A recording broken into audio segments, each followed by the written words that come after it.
2. All right, so I'm going to start out with a little bit of backstory to our last section and show you now how that applies to an application problem. And I think this really helps to make that connection. So maybe in the last time I did the theoretical background on how we come to the standard normal distribution, hopefully this will kind of help bridge that gap. And for those of you guys who maybe took calculus, you'll see kind of a bigger connection than maybe those who did not take calculus, but the concept is still one and the same, okay?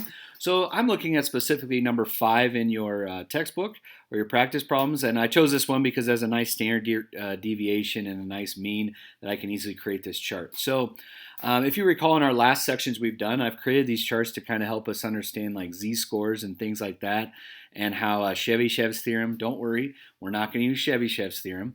All right, so if I were attacking this problem, here's the one side of the problem, okay? That, and this is the same exact problem, but this is actually what we're going to use. So you'll understand that I started out 225. It's normally distributed. It says right here as approximately normal. So here is the normal distribution. The mean is 225. And the standard deviation of 10. So there's one standard deviation from the right is 235. Notice I'm just adding 10 each time because that's the standard deviation. All right, now to create this graph here, I would plug it into this function in order to create the normal distribution. All right. Now in this first section I'm asking you, so find the probability that a randomly selected chocolate bar will have between 200 and 220 calories. So put yourself in this situation. We know that the average number of calories in a 1.5 ounce chocolate bar is 225 and it's distributed by 10. So I'm asking if you go into, let's say, Come and Go or Casey's, and you just chose a chocolate bar at random, what is the probability that it will be between 200 and 220 calories? And that's what we're ultimately going to try to figure out here. Okay, so in this particular case, the mean and standard deviation are particular to this specific problem. And so I would have to have this specific graph. And then what I would do, for all you calculus people, is I would find the integral or the area from 200 to 220 underneath this curve, okay? And again, I'll reiterate, if you did not take calculus, it's not a big impact on this whole situation. But obviously, that would take a lot, okay? That's some intense calculus going on here. So what we're going to do is change it to a standard normal distribution, okay? In which we're going to treat the mean as 0 and then just look at standard deviations 1, 2, 3, and -1, -2, -3. So what we're going to do is kind of switch our focus from having standard deviations be all different numbers and the mean be different, is we're going to transfer everything into a z-score.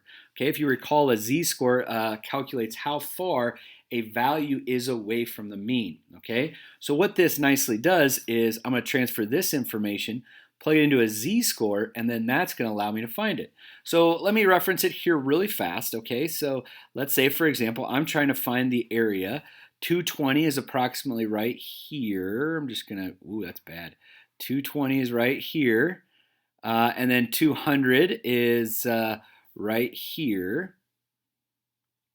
Wait. 200 is, whoa, sorry. 200 is, let me redraw that here. Let me see. Give me a second. That blue one was bad from the start anyways. That should be right in the middle, right? 220. So I'm trying to find the area between 220 and 200, which would be kind of like right here. So what I'm trying to find is the area in this space right here. Okay, so what probability or what proportion or distribution of my candy bars fall in this area, or what's the probability that I select a candy bar from within this area? Okay, so what I'm going to do is I'm going to transfer that over to here because I don't want to do all this crazy math with this one particular problem. So I'm going to universally use this system to create, just calculate the z-scores for each of these. If you guys recall, the z-score is the value minus the mean divided by standard deviation. So if I quickly do this, that leaves my z-score with negative 0.5, so that's a z-score for 220. And if I plug 200 into this system, I get negative 2.5. Okay, now to clarify this, check this out here. 200 would be right here, right? And then 220 would be right here. Okay, I'm kind of showing the big picture stuff here along with this problem. And so what I'm doing is I'm finding the area between this piece right here. Do you see that the area in which I'm trying to find is the same as the area here? It is the same. The reason why I do this again is because now I can use the chart for a standard normal distribution. So I'm going to bring that chart back up, similar to what you did in the last section. If you recall, when we find between, if you got some practice with that, I'm going to find out what the negative 0.5 is in my standard normal distribution. So let's see here. I'm going to pull this off to the side here. Let's figure out what that score is for negative 0.5. Negative 0.5 is, if I can scroll down here, I'm in the positives, so let's go to the negatives. Negative 0.5 is right there, so 0.3085. 0.3085, okay? And if I look up the negative 2.5 really fast, negative 2.5 is right here, so 0.0062, 0.0062, 0.0062. So the area of this piece right here, remember all those standard normal distributions are from the left of the z-score. So 0.062 is here.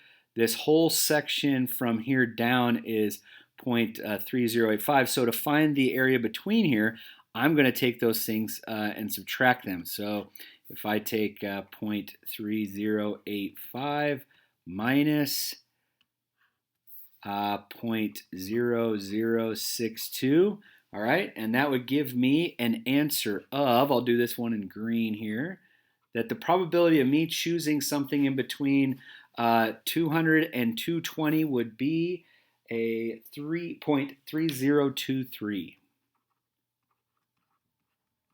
So I have roughly about a 30% chance of selecting a candy bar between 200 and 220 calories.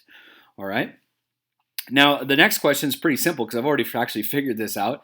It's asking, what's the probability that I choose something less than 200 calories? Well, you already noticed that I've already figured out what that is right there. And so the answer to part B is simply just here's A, and B would be 0.0062. Okay? My goal is I'm hoping you're seeing the big connections here. If not, I'll be going over during office hours and stuff like that. But all these problems were resolved around that same idea.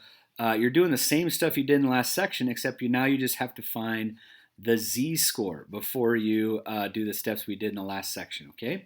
I'm going to do part 2 of this video, which will give you what percent of, or what would be the score that gave you the top 10%. So stay tuned if you want to look at part 2, and come with your questions either through email or office hours.